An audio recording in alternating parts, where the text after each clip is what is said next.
Hi guys, അപ്പോൾ ഞാനിന്ന് എൻ്റെ വീട്ടിലേക്ക് നോമ്പറക്കാൻ വേണ്ടിയിട്ട് പോകണം കേട്ടോ. അപ്പോൾ അതാ ജനങ്ങളൊക്കെ മാറ്റി ഒരുക്കി ഇരുത്തിയിട്ടുണ്ട്. അപ്പം ജസ്ലിമോളെ മദ്രസ വിട്ടതിൻ്റെ ശേഷം അപ്പോൾ ഞങ്ങൾ പോണത്. അപ്പോൾ ഗൈസിൻ്റെ കമ്മൽ എങ്ങനെ ഉണ്ട് എന്നുള്ളത് പറയട്ടെ. റോസ് ഗോൾഡിൻ്റെ കമ്മലാണ്. എങ്ങനെയുണ്ട്, നല്ല ഭംഗിയുണ്ടോ? അപ്പോൾ ഞങ്ങൾ ബസ്സിനാണ് കേട്ടോ പോണത്. അപ്പം മിച്ചുവിനൊക്കെ ആ കടയിൽ പോകുമ്പം പറഞ്ഞയച്ചിരുന്നു. അപ്പോൾ അവിടെ ബസ് ഇറങ്ങിയത് വീട്ടിലേക്ക് പോവാണ്. അവിടെ എത്തിയപ്പോൾ ഇതാ അമ്മയും നാത്തൂനും കൂടെ ഒരുവിധമൊക്കെ റെഡിയാക്കിയിരിക്കണം. ഇതാ സമൂസൻ്റെ ഫില്ലിങ്ങൊക്കെ റെഡിയാക്കി. അപ്പോൾ പിന്നെ ഞങ്ങളും ഒപ്പം കൂടി. അപ്പം തന്നെ സമൂസയും പിന്നെ വേറെ എന്താണ് കട്ട്ലേറ്റ് വരുന്നു കേട്ടോ, സ്നാക്സ് ആയിട്ട് ഉണ്ടായിരുന്നത്. അപ്പോൾ ഇതാ ബിരിയാണിയാണ് ഉണ്ടാക്കുന്നത്. അതിനുള്ള ഉള്ളിയൊക്കെ ഇതാ കാട്ടാൻ വേണ്ടി വെച്ചിട്ടുണ്ട്. അപ്പോൾ സമൂസൻ്റെ ഷീറ്റ് വാങ്ങിയതായിരുന്നു കേട്ടോ, അവിടെ അവർ വാങ്ങിലാണ്.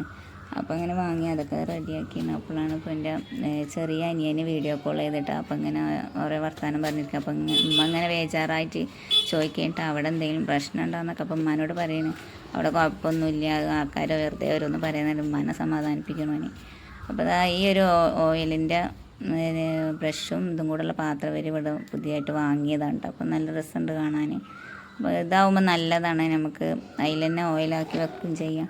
അങ്ങനെ ഇതാ കട്ട്ലേറ്റൊക്കെ ഇതാ റെഡിയാക്കിയിട്ടുണ്ട്. ഇനിയിപ്പം കട്ട്ലേറ്റും സമൂസൊക്കെ മടക്കിയതിൻ്റെ നാത്തൂനും താത്തയും കൂടെ ഉണ്ട്. അപ്പോൾ അതൊക്കെ മടക്കിയിരിക്കണം. അപ്പോൾ ഞാനിപ്പോൾ പൊരിക്കാൻ വേണ്ടിയിട്ട് നിൽക്കുന്നത്. അപ്പോൾ ആദ്യം ഞാൻ സമൂസ ഉണ്ട് പൊരിച്ചെടുക്കണത്, പിന്നെയാണ് കട്ട്ലേറ്റ് ഇട്ട് കൊടുക്കുന്നത്. കട്ട്ലേറ്റ് ഫസ്റ്റ് ഇട്ട് കൊടുത്താൽ ആ എണ്ണ പിന്നെ ഒന്നിനും പറ്റൂല. അപ്പോൾ പിന്നെ ആദ്യം സമൂസ ഇട്ട് കൊടുത്തു. അപ്പോൾ സമൂസേൻ്റെ പൊരിക്കലൊക്കെ കഴിഞ്ഞ് ഒക്കെ വേറെ പാത്രത്തിലാക്കി വെക്കണം. ഇനിയിപ്പോൾ ചൂടാറിയതിന് ശേഷം പിന്നെ കട്ട്ലേറ്റാണ് എടുത്ത് പൊരിക്കണത്. പിന്നെ ഒരിക്കടി ഇതൊക്കെ ഉണ്ടാക്കലൊക്കെ കഴിഞ്ഞ് പിന്നെ ഞങ്ങളെല്ലാവരും കൂടെ കുറച്ച് നേരം ഇങ്ങനെ വർത്താനം പറഞ്ഞൊക്കെ ഇരുന്ന്. അപ്പോൾ പിന്നെ ഫ്രൂട്ട്സും കാര്യങ്ങളൊക്കെ കട്ട് ചെയ്ത് അനിയനതൊക്കെ പിന്നെ കട്ട് ചെയ്ത് ഒക്കെ റെഡിയാക്കി വെച്ച്. പിന്നെ ജ്യൂസായിട്ട് ചക്കരമത്തിന് പാലൊഴിച്ചിട്ട് ജ്യൂസ് അടിച്ചതായിരുന്നു. അപ്പോൾ അതും ഉണ്ട്. പിന്നെ വെള്ളം കലക്കിയതും പിന്നെ പൊരിക്കടി ഇത് കല്ലുമ്മക്കായ പൊരിച്ചത് എൻ്റെ അനിയന് കൊടുത്തിട്ടുണ്ടായിരുന്നു കേട്ടോ, അതുകൊണ്ട്. അപ്പോൾ അതിന് നമ്മൾ പുറത്തുനിന്ന് വാങ്ങിയതാണ് കേട്ടോ കല്ലുമ്മക്കായ പൊരിച്ചത്. അപ്പോൾ ഇതാ ഏകദേശം പാൻ കൊടുക്കാനായി തുടങ്ങിയിട്ടുണ്ട്. അപ്പോൾ എല്ലാതും സെറ്റാക്കി. അപ്പോൾ ഇതാട്ട കല്ലുമ്മക്കായ പൊരിച്ചത്. അപ്പോൾ എല്ലാം റെഡിയാക്കി. ഇനിയിപ്പോൾ പാൻ കൊടുക്കാൻ 2 മിനിറ്റും കൂടെ ഒക്കെ ഉള്ളൂ കേട്ടോ. അപ്പോൾ ഇനിയിപ്പോൾ ഞങ്ങൾ നോമ്പൊക്കെ പറട്ടോ.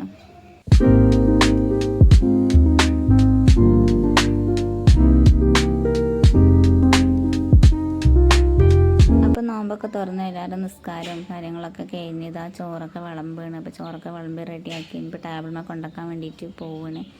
അപ്പോൾ നല്ല ചിക്കൻ ബിരിയാണി കേട്ടോ, എൻ്റെ അമ്മ വെച്ചതാണ് ചിക്കൻ ബിരിയാണി. എൻ്റെ അമ്മ വെക്കണ ബിരിയാണി നല്ല ടേസ്റ്റാണ് കേട്ടോ.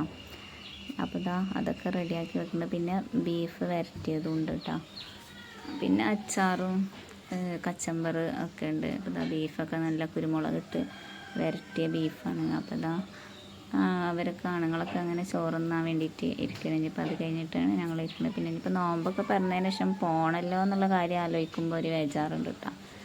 അപ്പം നോമ്പ് പറഞ്ഞതിന് ശേഷം പോവാനൊരു മടിയാണല്ലോ, അപ്പം പോവാതിരിക്കാനും പറ്റൂല. അപ്പോൾ അപ്പം എൻ്റെ അനിയനിതാ ബീഫ് മാത്രം പ്ലേറ്റിലിട്ട് തിന്നണം കേട്ടോ. അപ്പോൾ ഇത്ര ഉള്ളൂ കേട്ടോ ഞങ്ങൾ നോമ്പ് തുറൻ്റെ വിശേഷങ്ങൾ. ഇഷ്ടമായാലൊന്ന് ലൈക്ക് ചെയ്യണം. അപ്പോൾ ഇത്രേ ഉള്ളൂ. Okay, by.